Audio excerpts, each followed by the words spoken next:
All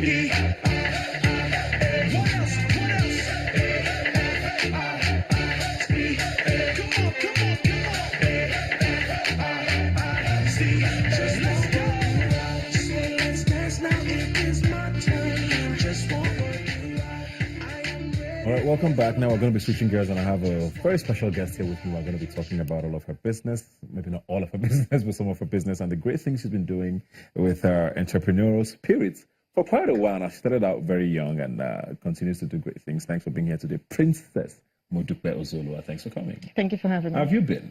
Very good. Is it right to say that you've been quieter than you usually used to be? In the Nigerian space, Yes. maybe. Was that deliberate? Yes, but I've been very busy in other parts of Africa. Okay. So I might not have been in the Nigerian press for a minute, but international press, U.S. press, Congolese press, where we're doing charity work, yes. I've been active. We'll come back to all of that now, but for people to understand sort of a background, I called Princess because you actually are a princess, Yes. right? You come from royalty in Edo State. Yes. You want to expand on that a bit? Yes, Ozolua, my last name if you Google it.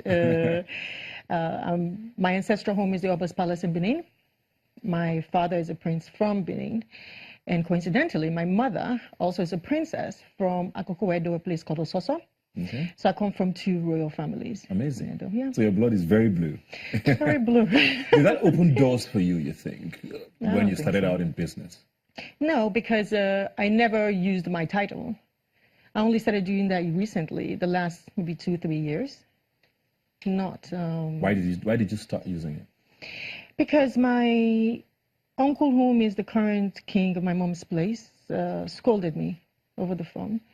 Oba Ozolua, the Benin king, one of his favorite wives was the Queen Idia, and he was a great warrior king. I mean, fantastic. He expanded the Benin kingdom. He was on the throne when the Portuguese came, and he felt I always only made reference to my father's side. And he's like, but your mother was a princess from here, so you need to let people know that you're royalty. And I'm like, well, it's not like this translating to money. So I was like, all right, fine, okay, whatever. So you can't run away from whom you are. Yeah. And I'm blessed to be born in the family that I am born in. And so I've embraced my identity. Great stuff. Now, you've been doing business for as long as I can recall. I mean, how long?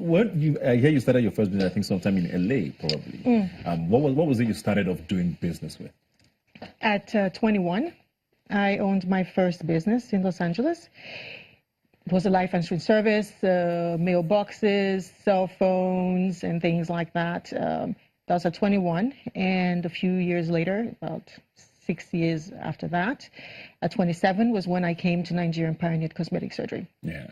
Let's talk about that now, because that's very interesting. I mean, it's almost the new normal in Nigeria, but you were doing it at a time when I remember you got a lot of flack even for people saying, why would you be promoting, things like this? And you started out, doing plastic surgery, you went on to reconstructive surgery, and even helping people with charity through it as well.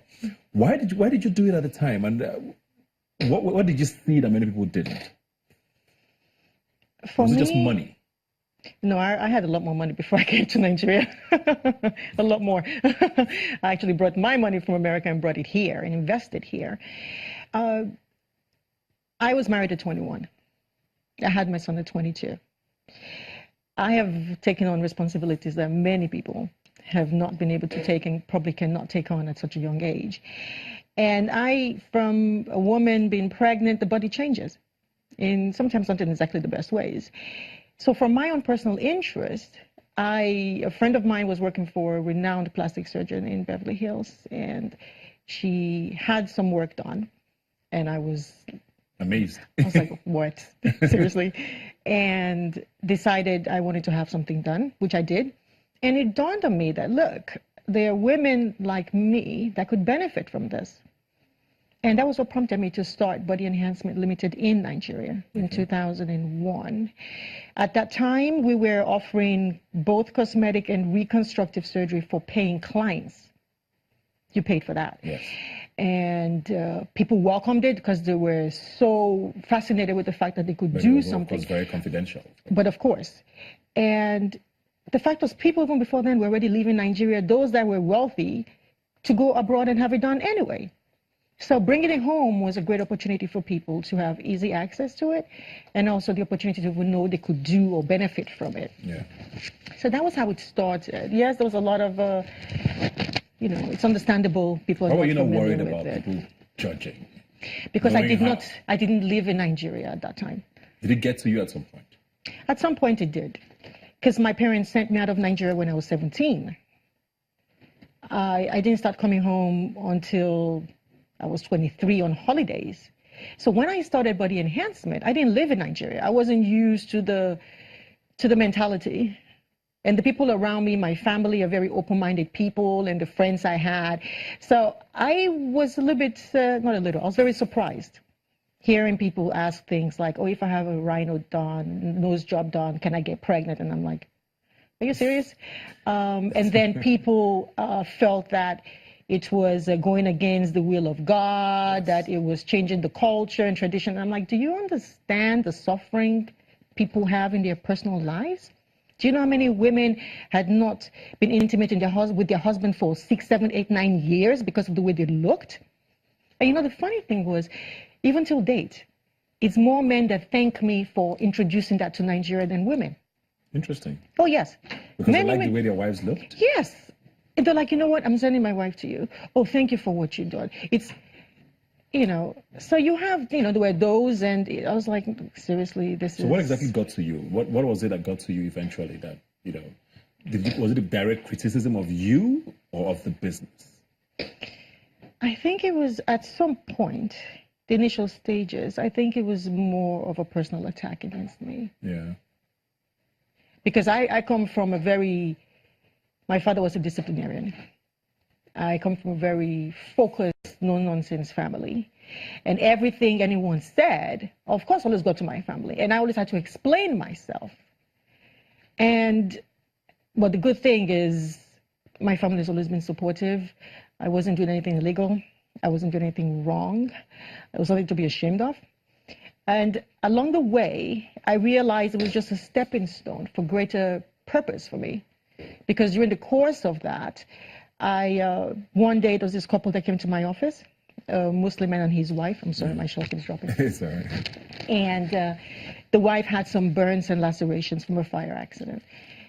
They couldn't afford the bill, the reconstructive surgery bill, because it's a lot more expensive than doing cosmetic. The man looked at me, and he told me they had been making appeals to different people to pay for the wife's surgery, but nobody was helping. And I couldn't understand that, because from my background, I was told that you help people. Yes. Being a philanthropist just didn't fall out of the sky and hit me. It runs in my family. We're very giving, loving people. So the man looked at me and he said, Madame, why don't you help people like us? When you speak, people would listen. I just looked at him. At that point, I was 29. This is a couple of years into my business, body enhancement. And they left my office. Immediately they left, I picked up the phone. I called my head plastic surgeon in Beverly Hills. I was like, Alex, I'm starting a nonprofit. We're going to be doing free surgeries for different people. And that's when you started the clear palette. That was how we started. And that's been 15 plus years now. Amazing. Very well.